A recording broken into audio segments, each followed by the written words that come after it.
Bulletin की शुरुआत करेंगे बड़ी जानकारी के साथ। बड़ी जानकारी आपके टीवी स्क्रीन पर, अहम खबर, बड़ी जानकारी, जिस तरीके से लगातार बड़ी जानकारी आप तक पहुंचा रहे हैं। तो ये बड़ी जानकारी शिमला से सामने आ रही है। प्रदेश के 10 जिलों में जनमंच आज होगा। तो ये बड़ी जानकारी है शिमला से। प्रदेश सरकार का 24वां जनमंच होने वाला है। अलग अलग जिलों में ये किया जाएगा। तो शिमला से बड़ी जानकारी, जनमंच में सुलझाई जाएंगी आम जन की समस्या, जिसमें सभी लोग यहां पर उपस्थित रहेंगे और आम जन की समस्याओं का निस्तारण किया जाएगा। 10 जिलों में 10 मंत्री यहां पर उपस्थित रहेंगे। बड़सर में रहेंगे सुरेश भारद्वाज। तो ये शिमला से जानकारी बड़ी है, जहां पर चंबा में सरवीणा चौधरी करेंगे लोगों की सुनवाई। तो वीरेंद्र कंवर भी यहां पर मौजूद रहने वाले हैं। तो ये बड़ी जानकारी है, आप तक पहुंचा रहे हैं। तो इस खबर पर ज्यादा अपडेट के साथ हमारे संवाददाता विकास शर्मा हमारे साथ जुड़ गए हैं। विकास, 24वां जनमंच आज होने वाला है और ऐसे में अलग अलग मंत्री लोगों की जनसुनवाई करेंगे, क्या कुछ अपडेट मिल रही है? बिल्कुल, देखिए, और ज्यादातर जो मंत्री होंगे वो अपने ही जो गृह क्षेत्र है उनके वहीं पर ये जो जनमंच कार्यक्रम है ये करने वाले हैं। और ऐसे में खास तौर पर रविवार का दिन रखा जाता है जब सबकी छुट्टी होती है, और ऐसे में जहां भी जनमंच कार्यक्रम आयोजित किया जाता है वहां पर सभी लोग पहुंच पाए। और ऐसे में जो जन समस्याएं हैं, जो अपनी समस्याएं हैं, चाहे वो ग्रामीण कमोवेश जो इलाके होते हैं वहां से जुड़ी हुई समस्याएं हैं या फिर जो और समस्याएं रहती हैं क्षेत्रों की, उन समस्याओं को सुनने का एक सही मंच जो है वो इसे बताया जाता है।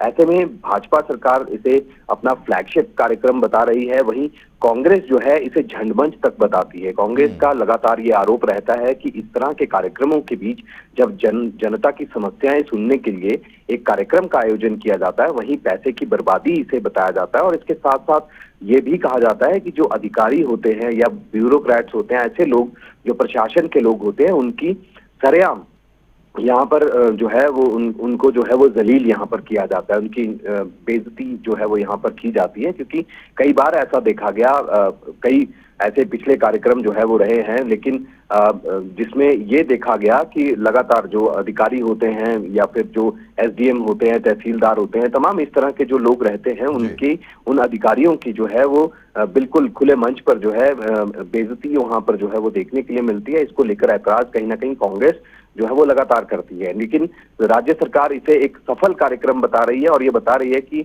जो 24वां जनमंच कार्यक्रम जो इस बार आयोजित किया जा रहा है, कई मायनों में अहम इसलिए भी है क्योंकि इस बार लोगों की समस्याएं सुनी जाएंगी और जो दूर दराज के इलाके हैं, जहां तक अभी तक सरकार के जो लोग हैं या मंत्री हैं वो इस कार्यक्रम को आयोजन नहीं कर पाए हैं, वहां भी इस कार्यक्रम को आयोजित जो है वो इस बार किया जा रहा है। लेकिन इसके साथ साथ एक चीज ये भी है कि प्रदेश में 12 जिले हैं और 12 में से जो 2 जिले हैं जनजातीय जिले हैं, किन्नौर और लाहौल स्पीति, इनमें इस बार भी यह कार्यक्रम जो है यहाँ पर आयोजित नहीं किया जा रहा है। और यही नहीं, इसके साथ साथ एक मंत्री हैं, उनको भी इस कार्यक्रम से दूर रखा गया है। रामलाल मारकंडा जो है वो इस बार कहीं कार्यक्रम आयोजित नहीं, उनकी कोई जिम्मेवारी जो है वो यहाँ पर तय नहीं की गई है। और इसके अलावा अगर हम बात करें इस कार्यक्रम की, 24वां कार्यक्रम है, कोरोना काल के दौरान जो है लंबे समय तक ये कार्यक्रम नहीं हो पाया, जिसमें लोगों की जो दिक्कतें हैं उनका निवारण जो है वो उनके जगह पर जाकर वहां पर नहीं कर पाई है राज्य सरकार। लेकिन इसके साथ साथ इस बार जो है थोड़ा अलग ये कार्यक्रम इसलिए भी है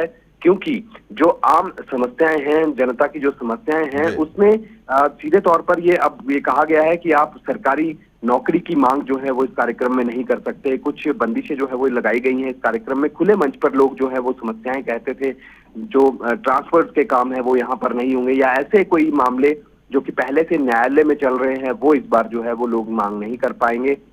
इसके साथ साथ पानी है, स्वास्थ्य केंद्र की जो मामले हैं, ये कहा जाता है कि स्वास्थ्य केंद्र होना चाहिए, या कई ऐसी योजनाएं जो ये मांग जो है वो यहाँ पर की जाती थी, नई योजनाओं की मांग यहाँ पर की जाती थी, वो इस बार इस कार्यक्रम में नहीं हो पाएगा। क्योंकि इसके लिए ये कहा गया है राज्य सरकार की तरफ से कि इन समस्याओं के मांगे जाने से, यानी कि इन मांगों के मांगे जाने से जो खुले मंच पर, जनमंच पे ये मांगे मानी जाती थी, तो ऐसे में कई तरह की दिक्कतें पेश आती थी, जिसके कारण इस कार्यक्रम का ये जो आयोजन है वो सफलतापूर्वक नहीं हो पाता था। कुल मिलाकर अच्छा कार्यक्रम जो है राज्य सरकार बता रही है। कांग्रेस जो है लगातार इसे जनमंच और इस तरह की जो बयानबाजी है, आरोप और प्रत्यारोप का सिलसिला जो है वो लगातार जारी है। लेकिन राज्य सरकार यही कहती है कि इस तरह के कार्यक्रम से जनता को लाभ मिलता है, उनकी जन समस्याएं जो है वो हल होती हैं।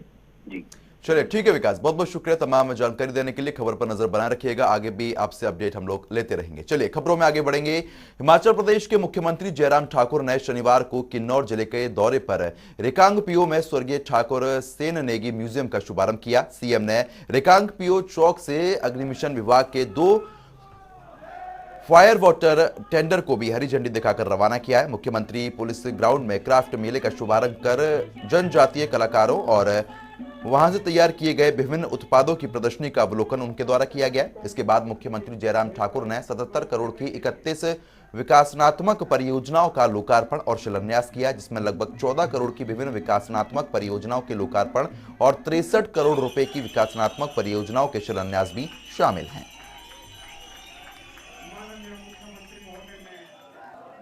इस मेले का आयोजन किया विशेष तौर से, जिसमें संस्कृति, अपनी जो ट्राइबल की जो संस्कृति है उसको बढ़ावा देने के लिए, और उसके साथ साथ का ट्राइबल का जो हमारा क्राफ्ट है उसको प्रमोट करने के लिए, जहां हमारे आज़ादी के 75 वर्ष बीते हैं, पूरे देश भर जो है वो आज उस दृष्टि से हम कार्यक्रम कर रहे हैं।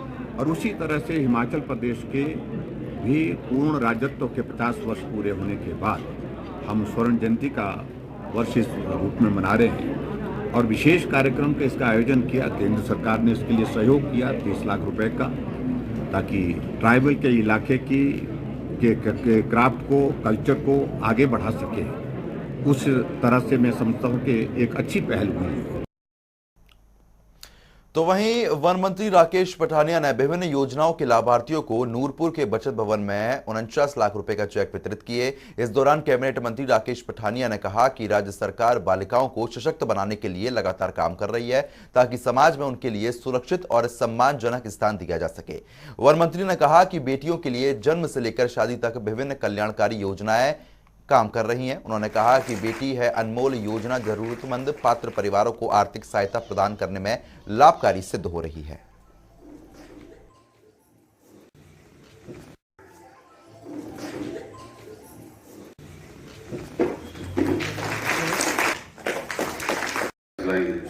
उनके बारे में 2 मिनट में अपनी बात करके खत्म करना चाहूंगा।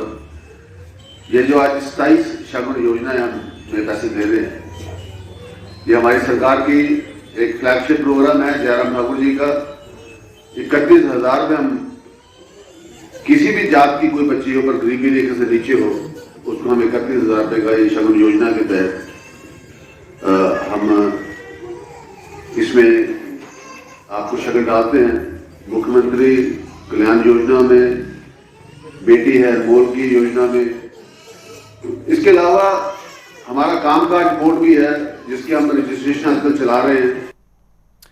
चलिए खबरों में आगे बढ़ेंगे। जिला कुल्लू सहकारिता समिति के कार्यक्रम में कुल्लू के एडीसी शिवम प्रताप सिंह ने कहा कि सहकारिता से प्रदेश को समृद्धि पहुंचेगी। जिस तरीके से सरकार ने सहकारिता आंदोलन को बढ़ावा देने की बात कही है, उससे यह स्पष्ट है कि प्रदेश सरकार सहकारिता से समृद्धि उसको मिलेगी। सरवरी में जिला स्तरीय सहकारी दिवस में सहकार से जुड़े लोगों को संबोधित उनके द्वारा किया गया था। उन्होंने कहा कि प्रदेश के 17 लाख लोग सहकारिता से सीधे तौर पर जुड़े हैं और सहकारिता आंदोलन का उदाहरण बुटीकों से लिया जाना चाहिए। बुटीकों ने कुल्वी, शाम और पट्टू को आज पूरे विश्व में पहचान दिलाई है।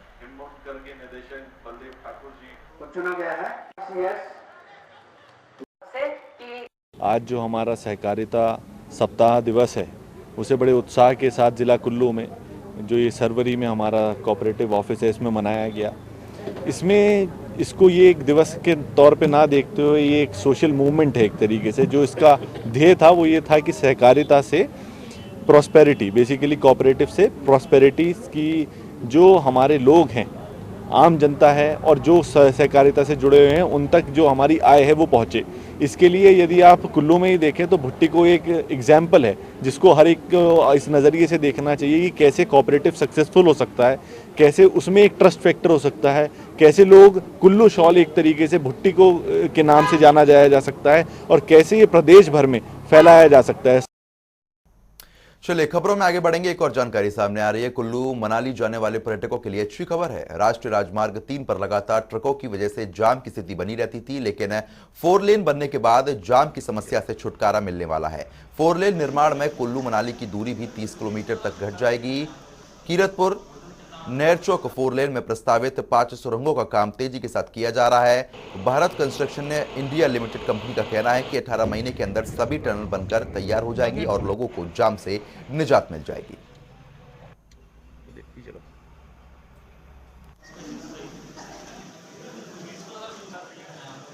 हिमाचल प्रदेश की जनता को जल्दी ही कीरतपुर से लेकर नेरचौक तक 4 लेन सड़क जो है वो उपलब्ध करवा दी जाएगी। इस 4 लेन सड़क का निर्माण कार्य युद्ध स्तर पर चला हुआ है। 5 सुरंगों का निर्माण अंतिम चरण में है और बाकी सड़क का काम भी युद्ध स्तर पर चला हुआ है। ठीक 1.5 साल के अंदर अंदर इस 4 लेन सड़क का निर्माण कार्य पूरा हो जाएगा और बिलासपुर वासियों को कीरतपुर से बिलासपुर आने में 30 किलोमीटर की दूरी कम तय करनी पड़ेगी, जिससे जनता का समय भी बचेगा और जो पेट्रोल डीजल पर खर्चा होता है उसमें भी बचत होगी। ये सौगात इस बिलासपुर की जनता और हिमाचल प्रदेश की जनता को हमारी भारतीय जनता पार्टी की केंद्र और प्रदेश सरकारों ने दी है। तो वहीं राजगढ़ के पूर्व सैनिक संघ ने पीच वैली गुरुकुल स्कूल में अपना पहला स्थापना दिवस मनाया। कार्यक्रम में निजी शिक्षा नियामक आयोग के chairman retired major Atul Kaushik ने बतौर मुख्य अतिथि शिरकत की है। इस दौरान अतुल कौशिक ने कहा कि भारतीय सेना दुनिया की सबसे बड़ी वॉलंटियर सेना है। हम सब अपनी मर्जी से फौज में जाते हैं और हमें किसी भी स्थिति में देश की अखंडता पर आई खतरे को चुनौती को स्वीकार करने को प्रशिक्षण भी मिलता है।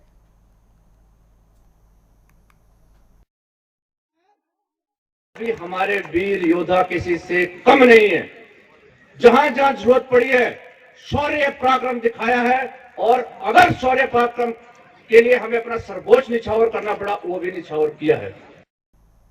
अब खबर सोलन से सामने आ रही है, जहां पर माल रोड पर सड़क की मरम्मत के काम में बड़ी लापरवाही सामने आई है। दरअसल सोलन में सड़क पर गड्ढे भरे जा रहे थे। जहां सड़क खराब थी वहां पैच लगाए जा रहे थे, लेकिन कुछ ही घंटे बाद सड़क उखड़ना शुरू हो गई। इसके बाद विभाग की ओर से किए जा रहे काम पर बड़े सवाल खड़े हो गए हैं। वहीं इस मामले में विभाग के अधिकारी का कहना है कि ट्रैफिक की वजह से रात में पैच वर्क किया गया था। तापमान कम होने की वजह से पैच टिक नहीं सके। फिलहाल इस समस्या को दूर किया जा रहा है। दोबारा से काम भी शुरू कर दिया गया है। देखिए, इसमें मैं स्पष्ट करना चाहता हूँ कि अभी पैच वर्क करने का प्रयास किया जा रहा है। हम और जगह हमने काफ़ी पैच वर्क कर दिया है। अब लास्ट में हम इधर पहुँचे थे तो बाज़ार बिज़ी होने की वजह से कल दिन में नहीं लग पाए और फिर थोड़ा लेट करने को कहा था। थोड़ा कुछ ट्रैफिक व्यवस्था और व्यस्तता कुछ ऐसी थी कि उसकी वजह से दिन में काम कर नहीं पाए। अदरवाइज रूटीन में हम कार्य कर रहे थे।